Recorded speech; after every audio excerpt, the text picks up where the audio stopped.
Elohim global worship സെൻ്ററിൻ്റെ God is faithful എന്ന TV പ്രോഗ്രാമിലേക്ക് എല്ലാ മാന്യ പ്രേക്ഷകരെയും ഞങ്ങൾ ഹാർദവമായി സ്വാഗതം ചെയ്യുന്നു. നമ്മുടെ ദൈവം അത്ഭുതത്തിൻ്റെ ദൈവമാണ്. പ്രാർത്ഥനയോടെ പ്രതീക്ഷയോടെ നമുക്ക് ഒരുമിച്ച് ഗോഡ് ഈസ് ഫെയ്ത്ത്ഫുൾ എന്ന ഈ TV പ്രോഗ്രാം ശ്രദ്ധിക്കാം. ദൈവം നിങ്ങളെല്ലാവരെയും അനുഗ്രഹിക്കട്ടെ.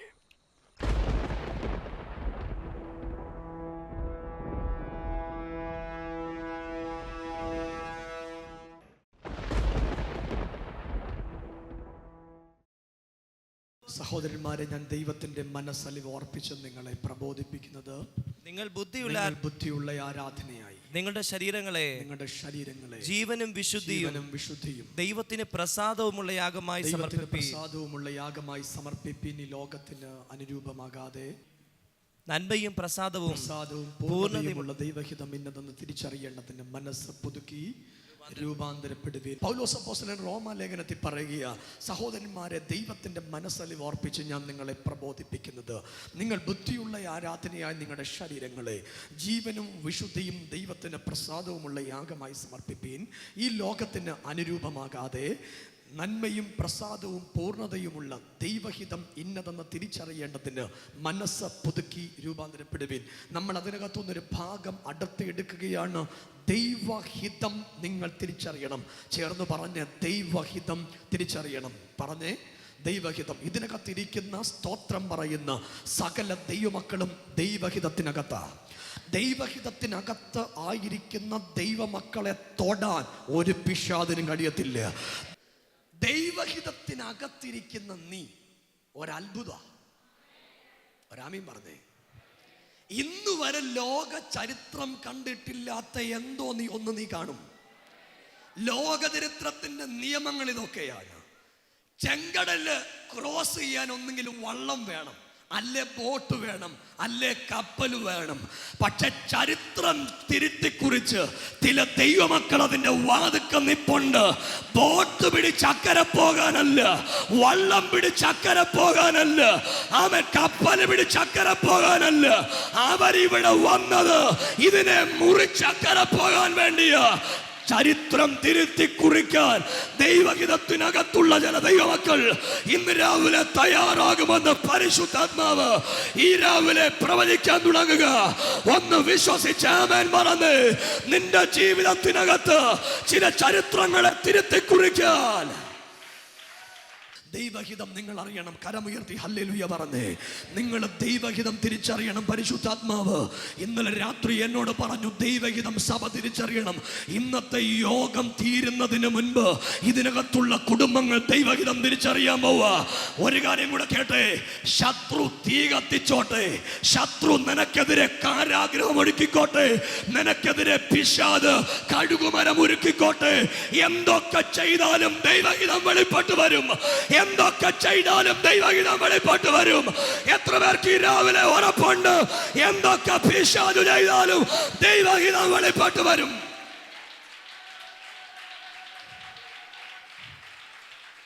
ഒരു കാര്യം ശ്രദ്ധിച്ചോ, കഴിഞ്ഞ ഞായറാഴ്ച ഞാൻ പറഞ്ഞ 4 കാര്യം. ഒന്ന്, ഒരു മനുഷ്യ ജീവിതത്തെ കുറിച്ച് 4 ഹിതങ്ങളുണ്ട്. ഒന്ന്, എനിക്ക് എന്നെ കുറിച്ച് ഹിതമുണ്ട്. 2, എന്നെ കുറിച്ച് ശത്രുക്കൾക്ക് ഹിതമുണ്ട്. എന്നെ കുറിച്ച് പിശാചിന് ഹിതമുണ്ട്. 4, എന്നെ കുറിച്ച് ദൈവത്തിന് ഹിതമുണ്ട്. ഒരാമീൻ പറഞ്ഞേ. എന്നെ കുറിച്ചുള്ള എൻ്റെ ഹിതമോ എൻ്റെ ശത്രുക്കളുടെ ഹിതമോ പിശാചിന്റെ ഹിതമോ നടക്കത്തില്ല. ദൈവത്തിന്റെ ഹിതം നടക്കാൻ പോവാ. നിന്റെ കുടുംബത്തെ കുറിച്ചൊരു ദൈവഹിതമുണ്ട്. തീച്ചൂളയുടെ ഹിതം നടക്കത്തില്ല, വെള്ളത്തിന്റെ ഹിതം നടക്കത്തില്ല, ഇവിടുത്തെ ഒരാളുടെ ഹിതം നടക്കത്തില്ല. ദൈവത്തിന്റെ ഹിതം നടക്കാൻ പോവാ. ഉറപ്പുള്ളവര് കൈയടിച്ച് ശക്തിയോടെ ദൈവത്തിന് നന്ദി പറ. ഈ രാവിലെ ദൈവഹിതം നിറവേറാൻ പോവാ.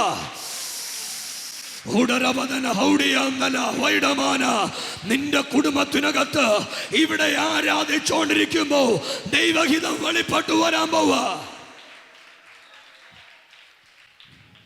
ദൈവഹിതത്തിന്റെ ആദ്യത്തെ പ്രത്യേകത, ദൈവഹിതം നന്മയാണ്, ദൈവഹിതം പ്രസാദമാണ്, ദൈവഹിതം പൂർണ്ണമാണ്. എന്തേ നടക്കത്തുള്ളൂ? ദൈവഹിതം. എന്താ ദൈവഹിതം? വെള്ളത്തിന്റെ പ്രത്യേകത, വെള്ളത്തിന്റെ മുകളിൽ കൂടെ ആര് നടന്നാലും നടക്കുന്നവനെ വെള്ളം മുക്കും. പക്ഷെ ഒരു ദിവസം 12 ശിഷ്യന്മാർ ഒരുമിച്ച് യാത്ര ചെയ്യുക. കുറച്ചു നേരം കഴിഞ്ഞപ്പോ പടക് മുങ്ങാറായി, മുങ്ങുമെന്ന് തോന്നി. പക്ഷെ മലയെ പ്രാർത്ഥിച്ചുകൊണ്ടിരുന്ന യേശു, നീ ഒരു പ്രശ്നത്തിലാണെങ്കിൽ നിന്റെ യേശു നിന്റെ വീട്ടിൽ വരും. എത്ര പേർക്ക് ഉറപ്പുണ്ട്? നീ ഒരു പ്രതിസന്ധിയിലാണെങ്കിൽ യേശു കർത്താവ് നിന്റെ വീട്ടിൽ വരും. ഇന്ന് രാവിലെ ആരുടെയോ വീട് തിരക്കി ദൈവം വരാൻ തുടങ്ങുക. ഏതൊക്കെയോ കുടുംബങ്ങൾ തിരക്കി ദൈവം വരാൻ പോവാ. ഇന്ന് രാവിലെ നിന്നെ തിരക്കിയാ വന്നേ, നിന്നെ തിരക്കിയാ കർത്താവ് വന്നേ. ഇന്ന് രാവിലെ നിന്നെ ഒരാളെ തിരക്കിയ, ഇന്ന് രാവിലെ യേശു ഇവിടെ വന്നത്.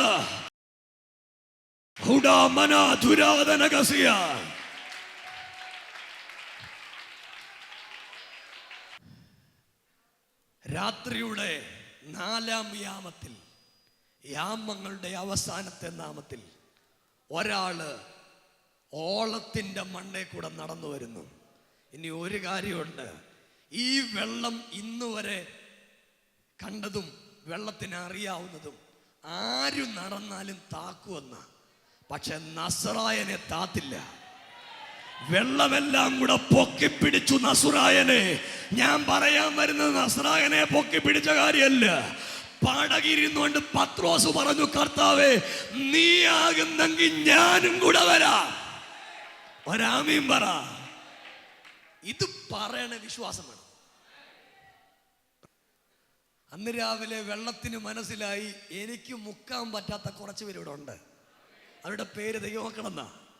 നിങ്ങളോട് ഞാൻ പറയാം, നിങ്ങളെ രോഗം മുക്കത്തില്ല, നിങ്ങളെ കടഭാരം മുക്കത്തില്ല, നിങ്ങളെ പ്രതിസന്ധി മുക്കത്തില്ല, നിങ്ങളെ ബാധ്യത മുക്കത്തില്ല, ഈ പ്രതിബന്ധങ്ങൾ നിന്നെ തൊടത്തില്ല. ഉറപ്പുള്ളവർ ഇന്ന് രാവിലെ ദൈവത്തിന് നന്ദി പറഞ്ഞു. നിന്നെ മുക്കാൻ ദൈവം സമ്മതിക്കുകയില്ല. വെള്ളത്തിനന്ന് മനസ്സിലായി ദൈവമക്കളെ മുക്കാൻ പറ്റില്ല. ഇന്ന് രാവിലെ ആത്മാവി പ്രാർത്ഥിക്കുന്ന നിന്നെ മുക്കാൻ ഒരു വെള്ളത്തിലും പറ്റില്ല. ഉറപ്പുള്ളവര് ഹല്ലേലൂയ പറഞ്ഞേ. ഉറപ്പുള്ളവരെന്ന് പറഞ്ഞ ഇന്ന് രാവിലെ വിശ്വസിക്കണം, എനിക്കെതിരെ എഴുതുവിട്ട ഒരു സാധനവും എന്നെ മുക്കത്തില്ല. അതെന്താ? ഉപോത്ഫലകമായ വാക്യം എന്താ? വാക്യം ഇതാ, നീ വെള്ളത്തിലൂടെ കടന്നുപോയാൽ നദി നിന്റെ മീതെ കവിയത്തില്ല. നീ തീയിലൂടെ കടന്നുപോയാൽ അഗ്നിജാല നിന്നെ കത്തിക്കത്തില്ല. അഗ്നിജാലക്ക് കെപ്പുണ്ട് കത്തിക്കാൻ, പക്ഷെ നിന്നെ കത്തിക്കത്തില്ല. ഒരു മിനിറ്റ്. അഗ്നിജാലയ്ക്ക് ശക്തിയുണ്ട് കത്തിക്കാൻ, പക്ഷെ നിന്നെ കത്തിക്കത്തില്ല. പറഞ്ഞ എന്നെ കത്തിക്കത്തില്ല. ദൈവഹിതമുള്ളവൻ എവിടെ വീണാലും ദൈവം അവനെ പരിപാലിക്കും. ഇത് പറയാനാ വരുന്നേ. ഒരു ദിവസം ദൈവഹിതമുള്ള ഒരുത്തൻ സിംഹക്കൂട്ടി വീണു. സിംഹം അവനെ 12 മണിക്കൂർ കണ്ടോണ്ട് നിന്നു. ഒരു സ്വതന്ത്രം പറ. എവിടാ നിൽക്കുന്നേ? സിംഹക്കൂട്ടിൽ. സിംഹം കണ്ടോണ്ട് നിൽക്കുക. ആരെ? ദാനിയേലിനെ കണ്ടോണ്ട് നിൽക്കുക. ഞാൻ ചോദിച്ച, സിംഹമേ നിന്റെ കയ്യിൽ ആരെങ്കിലും വീണ അവരെ കൊല്ലുമില്ലേ? കണ്ടോണ്ട് നിൽക്കുവാന്നോ? അപ്പൊ സിംഹം പറഞ്ഞു, കാണുന്നത് ഇവനെ അല്ല, ഇവന്റെ അകത്തൊരു ശക്തിയുണ്ട്, ഇവന്റെ അകത്തൊരു ദൈവഹിതമുണ്ട്. ഇന്ന് രാവിലെ നിന്നെ സിംഹം കണ്ടോണ്ട് നിൽക്കാൻ പോവാ. ഇന്ന് രാവിലെ തീ നിന്നെ കണ്ടോണ്ട് നിൽക്കാൻ പോവാ. ഇന്ന് രാവിലെ മത്സ്യം നിന്നെ കണ്ടോണ്ട് നിൽക്കാൻ പോവാ. മനസ്സിലാകുന്നവരുണ്ടെങ്കിൽ സ്വത്രം പറഞ്ഞു. സിംഹം നിന്നെ കണ്ടോണ്ട് നിൽക്കും.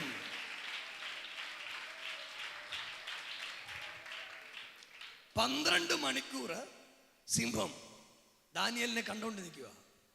അതെന്താണെന്നറിയോ? ദാനിയേല് രാജാവിന്റെ മേശയുടെ അടുത്ത് 3 മണിക്കൂർ മദ്യം കണ്ടോണ്ടിരുന്നു. സ്വത്രം പറ. മനസ്സിലായോ? പ്രമാണം കുടിക്കല്ലെന്ന. രാജാവിന്റെ ഭോജനം കൊണ്ടുവന്ന് മേശപ്പുറത്ത് വെച്ചപ്പം എല്ലാരും കുടിക്കുമല്ലയോ, സ്വോത്രം പറഞ്ഞ് എന്തും കുടിക്കാം എന്ന് വിചാരിച്ചില്ല, കണ്ടോണ്ട് നിന്നു. സ്വോത്രം പറ. വിഗ്രഹാർപ്പിതം കാണുമ്പം കണ്ടോണ്ട് നിൽക്കുന്നവർക്ക് സ്വോത്രം പറ്റുമോ? കണ്ടോണ്ട് നിൽക്കാൻ. അവരും ഇവരും ഒക്കെ തൊഴുമ്പം അതിന്റെ നടുവിൽ കണ്ടോണ്ട് നിൽക്കുന്നവർക്കായി സ്വോത്രം. അവരും ഇവരുമൊക്കെ അനാചാരത്തിൽ പോകുമ്പോ കണ്ടോണ്ട് നിൽക്കുന്നവർക്കായി സ്വോത്രം. നീ കണ്ടോണ്ട് നിൽക്കാൻ തയ്യാറായാൽ നിന്നെ കണ്ടോണ്ട് സിംഹം നിൽക്കും, നിന്നെ കണ്ടോണ്ട് തീയും നിൽക്കും, നിന്നെ കണ്ടോണ്ട് യോർദാൻ നിൽക്കും. 12 മണിക്കൂർ, കൃത്യം 12 മണിക്കൂർ സിംഹം ഇങ്ങനെ കണ്ടോണ്ട് നിൽക്കുക. ഇനി ഒരു കുഴപ്പമുണ്ട്, സിംഹം ഇവനെ കണ്ടോണ്ടിരുന്നു. അവൻ ആ സിംഹത്തിന്റെ മണ്ടയ്ക്ക് കണ്ടോണ്ട് ചാരി ഉറങ്ങി. ഒരു സ്വോത്രം പറഞ്ഞേ. അന്തഃപുരത്തിൽ ഡള്ളപ്പ് മെത്തേ കിടക്കുന്ന രാജാ ഉറങ്ങില്ല, ദാനിയേൽ ഉറങ്ങി. ഒരു ഹല്ലേലൂയ പറ. നീ ഒറ്റപ്പെട്ടിടത്ത് ദൈവത്തിന്റെ പ്രവൃത്തി വ്യാപരിക്കുക. കരമുയർത്തി സ്വോത്രം പറഞ്ഞേ. ദാനിയേലിന് എഴുതിയൊരു നിയമം എഴുതി. എന്തുവാന്നറിയാമോ? പ്രാർത്ഥിക്കല്ലേ. എന്താ? ചില ആളുകൾക്ക് പ്രാർത്ഥിക്കാൻ പറ്റത്തില്ല. വീട്ടിൽ ഇരുന്ന് പ്രാർത്ഥിക്കുമ്പോ പുറമോട്ടൊരു പിടുത്ത. പ്രാർത്ഥിച്ച് പായ ഇരുന്ന് ഉറങ്ങും, അല്ല സെറ്റിയെ ചാരി ഉറങ്ങും. അതെന്തുവാന്നറിയാമോ? പോരാട്ടമാ. അതിനെ ജയിക്കണം. അതിനെ ജയിക്കണ്ടി എങ്ങനെയാന്ന് പറയുക. ദാനിയേലിനോട് പറഞ്ഞു നീ പ്രാർത്ഥിക്കരുത്. ദാനിയേൽ പറഞ്ഞു ഏതു നിയമം ഇറക്കിയാലും ഞാൻ പ്രാർത്ഥിക്കും. ഒന്ന് സ്വോത്രം പറ. ഏതവൻ എനിക്കെതിരാണെങ്കിലും ഞാൻ പ്രാർത്ഥിക്കും, ഏതവൾ എനിക്കെതിരാണെങ്കിലും ഞാൻ പ്രാർത്ഥിക്കും. എൻ്റെ മേലുള്ള അഭിഷേകം പ്രാർത്ഥിക്കാനുള്ളതാ, എൻ്റെ കുടുംബത്തിന്മേലുള്ള അഭിഷേകം പ്രാർത്ഥിക്കാനുള്ളതാ. ഞാൻ പ്രാർത്ഥന തുടരുക തന്നെ ചെയ്യും, പ്രാർത്ഥന തുടരുക തന്നെ ചെയ്യും. രാജാവിന്റെ മുദ്രാമോതിരം കൊണ്ട് നിയമമുണ്ടാക്കി, പ്രാർത്ഥിക്കുന്നവനെ സിംഹക്കൂട്ടിലിടണം.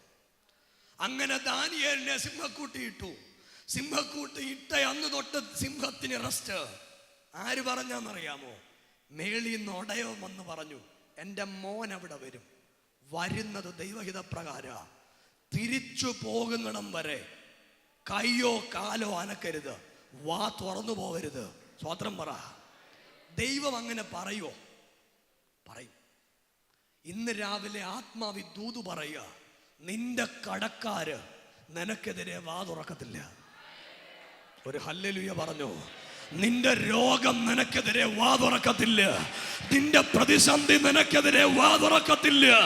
ഇന്ന് രാവിലെ ദൂത് വിശ്വസിക്കാൻ പറ്റുന്നവര് ഇന്ന് രാവിലെ വിശ്വസിച്ചോളുക.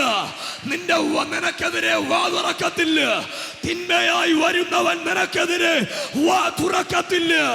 കർത്താവ് നിനക്ക് വേണ്ടി നാവിനെ ഈ രാവിലെ അടച്ചു കളയാൻ പോവാ. ഇനി അടുത്ത 3 പേരുടെ കാര്യം പറയാൻ പോവാ. Shadrach, മേശക്ക്, Abednego. ഒന്ന് വായിച്ചേക്കല്ലേ. ദാനിയേലിന്റെ പ്രവചനം 3-ാം അധ്യായത്തിന്റെ 17-ാമത്തെ വാക്യം. ദാനിയേൽ പ്രവചനം 3-ാം അധ്യായത്തിന്റെ 17-ാമത്തെ വാക്യം. ഞങ്ങൾ സേവിക്കുന്ന ദൈവത്തിന് ഞങ്ങളെ വിടുവിപ്പാൻ കഴിയുമെങ്കിൽ അവൻ ഞങ്ങളെ എരിയുന്ന തീച്ചൂളയിൽ നിന്നും രാജാവിന്റെ കയ്യിൽ നിന്നും വിടുവിക്കും. അല്ലെങ്കിലും ഞങ്ങൾ രാജാവിന്റെ ദേവന്മാരെ സേവിക്കയില്ല, രാജാവ് നിർത്തിയ സ്വർണ്ണബിംബത്തെ നമസ്കരിക്കുകയുമില്ല. രാജാവേ, ഞങ്ങൾ ഇവിടെ നിൽക്കുന്നത് ദൈവഹിത പ്രകാര. രാജാവ് ഇവിടെ തീ കൂട്ടിയിട്ടുണ്ട്. പക്ഷെ ഒരു ചെറിയ പ്രശ്നം, ഞങ്ങൾ സേവിക്കുന്നൊരു ദൈവമുണ്ട്. അത് ഉറപ്പുള്ള എത്ര പേരുണ്ട് സേവിക്കുന്നൊരു ദൈവമുണ്ടെന്ന്? കരമുയർത്തി ഒരു ഹല്ലേലൂയ പറഞ്ഞു. സേവിക്കുന്ന ദൈവം കൂടുള്ള നീ ദൈവഹിതത്തിനകത്താ. നിന്നെ കത്തിക്കാൻ ഒരു തീക്കും പറ്റത്തില്ല. ഈ 3 പിള്ളേര് പറഞ്ഞു, രാജാവേ സത്യമാ, ഒത്തിരി പേരെ കൊന്നിട്ടുണ്ടാകും, പക്ഷേ ഞങ്ങളെ കത്തിക്കാൻ രാജാവിന്റെ ഈ തീക്ക് കേപ്പില്ല.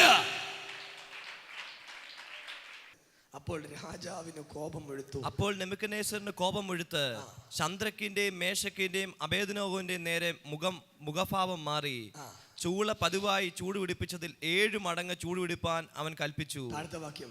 അവൻ തന്റെ സൈന്യത്തിലെ മഹാബലവാന്മാരായ ചില പുരുഷന്മാരോട്, ഇവന്മാര് ബാലന്മാര്, അവിടെ നിൽക്കുന്നവർ ബലവാന്മാർ. ഇനി ഒരു കാര്യം കേട്ടെ, വേദപുസ്തകത്തിലെ വാക്യം ബലവാനും ബലഹീനും തമ്മിൽ കാര്യമുണ്ടായാൽ സഹായിപ്പാൻ നിന്റെ കരം മാത്രമേ ഉള്ളൂ. എത്ര പേർക്ക് ഉറപ്പുണ്ട് ഇന്ന് പകൽ നിന്റെ കൂടെ ദൈവമുണ്ടെങ്കിൽ ദൈവം നിന്നെ സഹായിക്കാൻ പോവാ? നിന്റെ കൂടെ അവന്റെ സാന്നിധ്യമുണ്ടെങ്കിൽ അവൻ നിന്നെ സഹായിക്കാൻ പോവാ. ഉറപ്പുള്ളവർ രാവിലെ ദൈവത്തിന് നന്ദി പറഞ്ഞു. നിനക്ക് എത്ര ബലവാന്മാർ എഴുന്നേറ്റാലും, എത്ര ശക്തന്മാർ എഴുന്നേറ്റാലും, ഒരു സർവശക്തനായ ദൈവം നിന്റെ കൂടെയുണ്ട്.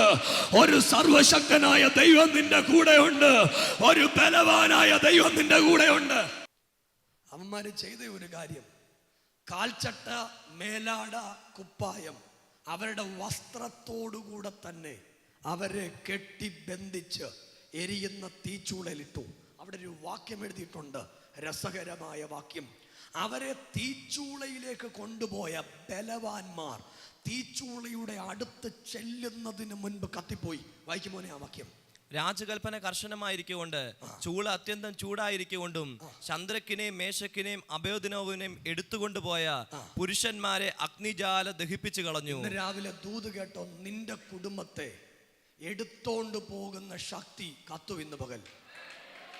ഉറപ്പുണ്ടെ നന്ദി പറഞ്ഞോ.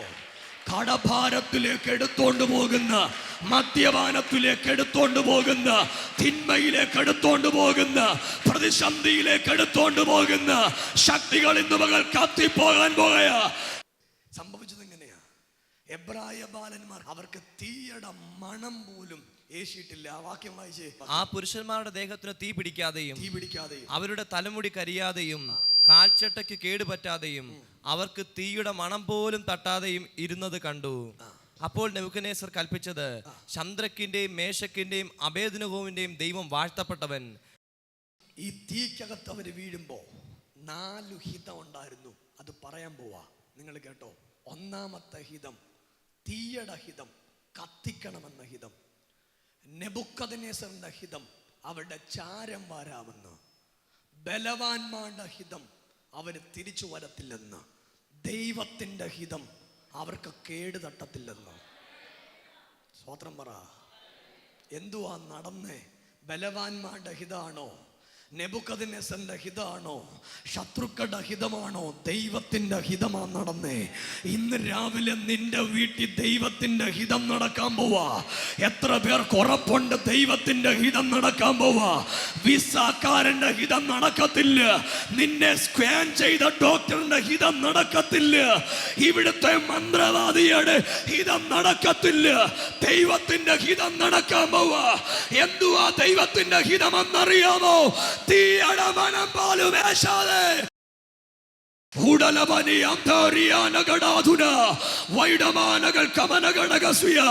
അന്യഭാഷ പറയാൻ പറ്റുന്നവര് ഒന്ന് ദൈവത്തിന് അന്യഭാഷ പറഞ്ഞ് ഈ രാവിലെ തീയുടെ മണം പോലും. ദൈവഹിതം ഉണ്ടെന്ന് പറഞ്ഞ് തീക്കകത്ത് വീഴത്തില്ലെന്നല്ല, വീഴും. വീഴും. വീണാലും കത്തത്തില്ല. വീണാലും ഞാനൊരു വെളിപ്പാട് കാണുക. ഇതിനകത്ത് സ്തോത്രം പറയുന്ന, വിശ്വസിക്കുന്ന ഒരു കുടുംബത്തിലും തീയുടെ മണമേശത്തില്ല. ശത്രുവിന്റെ ഹിതത്തിന്റെ മണമേശത്തില്ല. മന്ത്രവാദിയുടെ ഹിതത്തിന്റെ മണം ഏശത്തില്ല. ഉറപ്പുള്ളവർ ദൈവത്തിന് നന്ദി പറഞ്ഞു. നീ തകരത്തില്ല. നീ തകർന്നവനാ. നിന്നോട് ഞാൻ പ്രവചിച്ചു പറയുക, നീ നഷ്ടപ്പെട്ടതെല്ലാം വീണ്ടും കൊള്ളും. ബ്രദർ എഴുന്നേറ്റ് നിൽക്കുക. അതുകൊണ്ട് ആ ബ്രദർ എവിടുന്നാ വരുന്നേ? കർത്താവ് എന്നോട് നിന്നെ കാണുമ്പം പറയുക, നിന്റെ ജീവിതത്തിനകത്ത് ഭീമമായ ബാധ്യത നിനക്കുണ്ട്.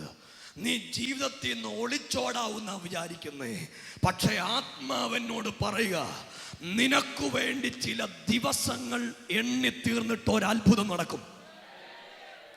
നിന്റെ ബാധ്യത മുഴുവൻ തീരാൻ പോവാ. എത്രയുണ്ട് ബാധ്യത? 25 ലക്ഷം രൂപ.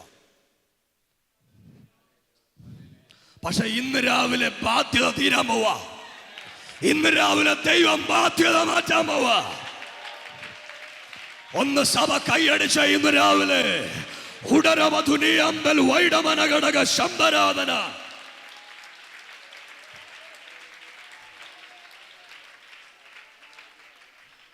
വിശ്വാസം കൊണ്ട് അത്ഭുതം നടക്കുമെന്ന് ഉണ്ട്. മൂടുവാ.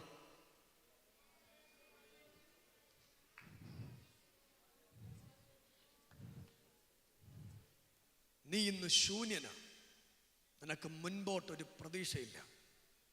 പക്ഷെ എന്നോട് ദൈവം പറയുക, കടം മാറുമെന്ന് മാത്രമല്ല, ഒരത്ഭുതം നടക്കും. വിശ്വാസമുണ്ടോ? ഉണ്ട്. എത്ര വർഷമായി കല്യാണം കഴിഞ്ഞിട്ട്? മക്കളില്ല. ഈ ചെറുപ്പക്കാരനെ ഞാൻ കണ്ടപ്പോൾ എന്നോട് കർത്താവ് പറഞ്ഞത്, ഇവന് ഭീമമായ ബാധ്യതയുണ്ട്, ഇവന് തലമുറയില്ല. കർത്താവ് ഇന്ന് രാവിലെ ഇത് രണ്ടും നൽകി കൊടുക്കാൻ പോവാ. കൈയടിച്ചൊന്ന് ദൈവത്തിനു സ്തോത്രം പറഞ്ഞേ. ഉടമന ഘടകം ശംഭവാൻ ഈ ആധലകസിയ. എവിടുന്നാ വരുന്നയാള്? ഷൊർണൂരടുത്ത്, തൃശ്ശൂർ. ഈ ബ്രദർ വരുന്നത് ഇവിടെ അടുത്തൊന്നല്ല, ഷൊർണൂന്ന് വരുക. ഷൊർണൂന്ന് വരിക. അപ്പൊ ഷൊർണൂക്കാരന്റെ കാര്യം ദൈവത്തിന് അറിയാം. ഒന്ന് കൈ ഉയർത്തി സ്തോത്രം പറഞ്ഞേ. ഇനി ഇദ്ദേഹം ഇവിടെ വരാൻ പോകുന്നത് ബാധ്യത തീർന്നെന്ന് സാക്ഷ്യം പറയാൻ വേണ്ടിയാ. വിശ്വാസമുണ്ട്? സത്യ, പൂർണ്ണമായിട്ട് സത്യ. ആദ്യമായിട്ട് ഒന്ന് ഹല്ലേലൂയ പറഞ്ഞേ.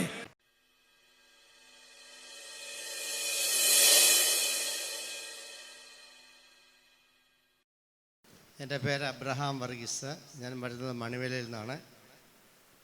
ഞാൻ കഴിഞ്ഞ 3 ബുധനാഴ്ചയ്ക്ക് മുമ്പ് ഒരു ദിവസം ഇങ്ങനെ ശ്വാസം മുട്ടലുണ്ടായിരുന്നു, ഉറങ്ങാൻ പറ്റുന്നില്ല, വളരെ ബുദ്ധിമുട്ടായിട്ട്. എൻ്റെ കട്ടിലിനടുത്തൊരു ചാര് കസേര ഇട്ടിട്ടുണ്ട്, അതിലായിരുന്നു ഞാൻ കിടന്നുറങ്ങുന്നത്. വളരെ ബുദ്ധിമുട്ടായിരുന്നു. ഒരു 3 മണി 4 മണിയൊക്കെ ആകുമായിരുന്നു ഒന്ന് ഉറങ്ങുമ്പോഴത്തേന്. അങ്ങനെ ഇരുന്നപ്പോൾ ഞാൻ വൈകിട്ട് ഷാലോം TV കണ്ടു. അപ്പോൾ ആ പ്രസംഗം എനിക്ക് അത്ര തീരെ ഒരു ഇതിൽ തോന്നിയില്ല. അവിടുന്ന് പവർ വിഷനിലേക്ക് പോയി നേരെ ഹാർവസ്റ്റിലേക്ക് പോയി. ഹാർവസ്റ്റിലേക്ക് പോയിട്ടുണ്ടായ അനുഭവം കറക്റ്റായിട്ട് ഞാൻ പറയുകയാണെങ്കിൽ നിങ്ങൾക്ക് ആർക്കും പ്രയാസം തോന്നരുത്. വളരെ സുമുഖനായ ഒരു ചെറുപ്പക്കാരൻ വചനം പറയുന്നതായിട്ട് കേട്ടു. അപ്പോൾ എന്നെ വളരെയേറെ ആകർഷിച്ചു. അത് അന്ന് ഇതുപോലൊരു സൗഖ്യത്തിൻ്റെ ഒരു സന്ദേശമൊക്കെ ആയിരുന്നു. അതുപോലെ അബ്രഹാമിന് നേരിട്ടതായിട്ടുള്ള അനുഗ്രഹങ്ങൾ, അബ്രഹാം അനുഗ്രഹിക്കുമ്പോൾ മറ്റുള്ളവരെ നമ്മൾ അനുഗ്രഹിക്കുന്നതായിട്ടൊരവസ്ഥ, ഇങ്ങനെയുള്ള വചനങ്ങൾ കേട്ടു. അന്ന് ഞാൻ പ്രാർത്ഥനയോടുകൂടി തന്നെ ആയിരുന്നു. അന്ന് എനിക്ക് രാത്രി നന്നായിട്ട് ഉറങ്ങാനായിട്ട് സാധിച്ചു. അതിന് അടുത്ത ദിവസം ഞാൻ പാസ്റ്ററെ വിളിച്ചിങ്ങനെ പറഞ്ഞിരുന്നു. പറഞ്ഞപ്പോൾ എന്നോട് പറഞ്ഞു, ചൊവ്വാഴ്ച ദിവസം ഇവിടെ അപ്പുറത്ത് നടക്കുന്ന ആ പ്രയറിൽ വരണമെന്ന് പറഞ്ഞു. ഞാൻ അന്നേരം വന്നു. അപ്പോൾ എനിക്ക് വളരെയേറെ ആശ്വാസം അവിടെ ലഭിക്കുകയാണ് ഉണ്ടായത്. അപ്പോൾ അതിന് മുമ്പായിട്ട് തന്നെ ഞാൻ വീട്ടിലിങ്ങനെ പറയുണ്ടായി, എനിക്ക് പ്രയാസം ഉണ്ടായപ്പോൾ എൻ്റെ ജീവിത പങ്കാളിയോട് പറയുണ്ടായി, ഒരു അഭിഷേകത്തിൻ്റെ പ്രാർത്ഥന ആവശ്യമാണെന്ന് എനിക്ക് തോന്നുന്നു. അപ്പോൾ ആ നിമിഷം വരെ എനിക്ക് വളരെ ആശ്വാസമായി. എന്നാൽ കസേര എപ്പോഴും അവിടെ തന്നെ ഇട്ടിട്ടുണ്ട്, അവിടെ നിന്ന് മാറ്റിയിട്ടില്ല, കട്ടിലിനടുത്തൊന്നും മാറ്റിയിട്ടില്ല. പക്ഷെ കട്ടിലെ സുഖമായിട്ട് കിടന്ന് ഉറങ്ങുന്നുണ്ട്. ഇപ്പൊ നല്ല ഉറങ്ങുന്നുണ്ട്, നന്നായിട്ട് ഉറങ്ങാൻ പറഞ്ഞേ. ഈ അപ്പച്ചനെ ഞാൻ കഴിഞ്ഞ ചൊവ്വാഴ്ച കാണുമ്പോൾ അപ്പച്ചൻ എൻ്റെ അടുത്ത് വന്ന് ഇങ്ങനെ പറഞ്ഞു, പാസ്റ്ററെ, യേശു ജീവിക്കുന്നു, എനിക്ക് വേണ്ടി കർത്താവ് അത്ഭുതം ചെയ്തു. ഇനിയും ഈ അപ്പച്ചന് ഹാർട്ടിൻ്റെ പ്രശ്നം ഉണ്ടായത്, മരിച്ചെന്ന് വൈദ്യശാസ്ത്രം വിധി പറഞ്ഞ, പക്ഷെ ആയുസ്സോടിരിക്കുന്ന കരുണയാണ്. അപ്പച്ചൻ്റെ ഉറപ്പ്, ആരാധനയ്ക്ക് വന്നാൽ യേശു സൗഖ്യമാക്കുമെന്നാണ്. ദൈവത്തിന് ദൂരമൊന്നും വിഷയമല്ല. ആരാധിച്ചാരംഭിച്ചോ, നിന്നെ വിടുവിക്കാൻ ശക്തിയുള്ളൊരു ദൈവമുണ്ട്. ലോകം മുഴുവൻ ഈ TV പ്രോഗ്രാമിലൂടെ ഞങ്ങളെ ശ്രദ്ധിച്ചുകൊണ്ടിരുന്ന എല്ലാ മാന്യ പ്രേക്ഷകർക്കും ഞങ്ങൾ നന്ദി പറയുന്നു. നിങ്ങൾ ഈ TV പ്രോഗ്രാമിൽ കണ്ടതുപോലെ നിരവധി രോഗികളെ സൗഖ്യമാക്കിയ അതേ യേശുവിന് നിങ്ങളെ സൗഖ്യമാക്കാൻ സാധ്യമാണ്. താങ്കളായിരിക്കുന്ന സ്ഥലത്ത് ഞങ്ങളോട് ചേർന്ന് പ്രാർത്ഥിക്കുക, നിങ്ങളെ സൗഖ്യമാക്കാൻ ഈ സമയത്ത് കർത്താവിന് സാധ്യമാണ്. ഒരുമിച്ച് നമ്മൾ പ്രാർത്ഥിക്കാൻ തുടങ്ങുക. പിതാവേ, ഞങ്ങൾ യേശുവിൻ്റെ നാമത്തിൽ പ്രാർത്ഥിക്കുന്നു. ലോകം മുഴുവൻ ഞങ്ങളെ കണ്ടുകൊണ്ടിരിക്കുന്ന ഈ മാന്യ പ്രേക്ഷകരുടെ മേൽ യേശുവിൻ്റെ നാമത്തിൽ അധികാരത്തോടെ സൗഖ്യം വ്യാപരിക്കട്ടെ. എല്ലാ രോഗികളും സൗഖ്യമാകട്ടെ. വിശ്വാസത്തോടെ ഈ നിമിഷം പ്രാർത്ഥിക്കുന്ന എല്ലാവരുടെ മേലും ദൈവത്തിൻ്റെ സൗഖ്യമാക്കുന്ന കരം ഈ നിമിഷം വ്യാപരിപ്പാൻ ദൈവം സഹായിക്കണം. മൈഗ്രെയിനുകൾ മാറിപ്പോകട്ടെ, ഹാർട്ടിൻ്റെ ബ്ലോക്കുകൾ മാറിപ്പോകട്ടെ, ക്യാൻസറുകൾ യേശുവിൻ്റെ നാമത്തിൽ അപ്രത്യക്ഷമാകട്ടെ. യേശുവിൻ്റെ അടിപ്പിണരായുള്ള സൗഖ്യം അവരവരായിരിക്കുന്ന സ്ഥലങ്ങളിലേക്ക് ഈ നിമിഷം വ്യാപരിക്കാൻ വേണ്ടി പ്രാർത്ഥിക്കുന്നു. അർഘന ഹന്തൽ പ്രഭനഗസിയ യേശുവിൻ്റെ അധികാരമുള്ള നാമത്തിൽ ശരീരത്തെ വിരൂപമാക്കുന്ന ചില വ്യക്തികളുടെ മേൽ നിമിഷം ദൈവത്തിൻ്റെ സൗഖ്യമാക്കുന്ന കരം, അങ്ങനെ രോഗമനുഭവിക്കുന്ന ചില വ്യക്തികളുടെ മേൽ ദൈവത്തിൻ്റെ കരം വ്യാപരിക്കട്ടെ. ശരീരത്തെ വിരൂപമാക്കുവാൻ വ്യാപരിക്കുന്ന ചില രോഗശക്തികൾ യേശുവിൻ്റെ നാമത്തിൽ ഈ നിമിഷം മാറിപ്പോകട്ടെ. അധികാരത്തോടെ ഞങ്ങൾ കൽപ്പിച്ചു പ്രാർത്ഥിക്കുന്നു. കർത്താവെ, വിശ്വാസത്തോടെ പ്രാർത്ഥിച്ച എല്ലാവരുടെ മേലും ഈ നിമിഷം അങ്ങ് ചൊരിഞ്ഞ അത്ഭുതങ്ങൾക്കായി സ്തോത്രം. തകർന്നുപോയ ബിസിനസ്സുകൾ പുനരാരംഭിപ്പാൻ ദൈവം സഹായിക്കണം. കടഭാരങ്ങളാൽ ഭാരപ്പെടുന്നവർ യേശുവിൻ്റെ നാമത്തിൽ സ്വതന്ത്രരാകുവാൻ അധികാരത്തോടെ ഞങ്ങൾ കൽപ്പിച്ചു പ്രാർത്ഥിക്കുന്നു. ഈ നിമിഷം ദൈവത്തിൻ്റെ സൗഖ്യമാക്കുന്ന കരം അവർക്ക് വേണ്ടി പ്രവർത്തിക്കണം. ജപ്തിയാൽ ഭാരപ്പെടുന്ന ചില കുടുംബങ്ങൾക്കകത്ത് ഈ നിമിഷം ഒരു വലിയ ദൈവപ്രവൃത്തി ഉണ്ടാകാൻ തുടങ്ങുക. അവരുടെ കുടുംബത്തിൽ ജപ്തി നടക്കാതെ ദൈവത്തിൻ്റെ കരത്തിൻ്റെ വല്ലഭത്വം വ്യാപരിക്കട്ടെ യേശുവിൻ്റെ നാമത്തിൽ. വിശേഷം ഞങ്ങൾ എക്സാം എഴുതുന്ന കുഞ്ഞുങ്ങൾക്ക് വേണ്ടി പ്രാർത്ഥിക്കുന്നു. ദൈവത്തെ ആദരിക്കണം യേശുവിൻ നാമത്തിൽ തന്നെ. പ്രിയപ്പെട്ടവരെ, നമുക്ക് ഒരുമിച്ച് പത്തനംതിട്ടയിലുള്ള സന്തോഷ് ജംഗ്ഷനിലുള്ള എലോഹീം ഗ്ലോബൽ വർഷിപ്പ് സെൻറ്ററിൽ ഞായറാഴ്ച ഒരുമിച്ച് ആരാധിക്കാം. നിങ്ങളെ കാണുവാൻ ഞങ്ങൾ ആഗ്രഹിക്കുന്നു. ആരാധന നിങ്ങൾക്ക് പങ്കെടുക്കാം. ദൈവം നിങ്ങളെല്ലാവരെയും അനുഗ്രഹിക്കട്ടെ. I bless you in Jesus name. നമുക്ക് ഒരുമിച്ച് കാണാം. കർത്താവ് നിങ്ങളെ അനുഗ്രഹിക്കട്ടെ.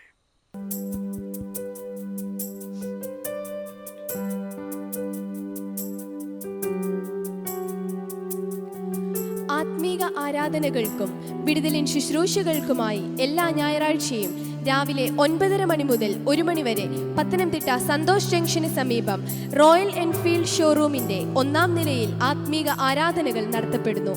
ഏവരെയും കർത്തൃനാമത്തിൽ സ്വാഗതം ചെയ്യുന്നു. എല്ലാ ചൊവ്വാഴ്ചകളിലും പത്തനംതിട്ട കോളേജ് റോഡ് മണ്ണിൽ റീജൻസിയിൽ വെച്ച് രാവിലെ 10 മണി മുതൽ 1 മണി വരെ വിടുതലിൻ ശുശ്രൂഷകൾ നടത്തപ്പെടുന്നു. കൂടുതൽ വിവരങ്ങൾക്കായി 0468 222 0207 എന്ന നമ്പറിലോ 9446115091 എന്ന നമ്പറിലോ നിങ്ങളുടെ പ്രാർത്ഥനാ വിഷയങ്ങൾക്ക് ഞങ്ങളെ വിളിക്കേണ്ട number 9447230207. Our website address www.elohimgwc.com.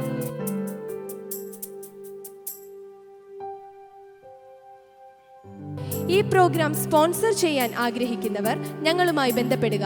ബന്ധപ്പെടേണ്ട നമ്പർ 9446115091.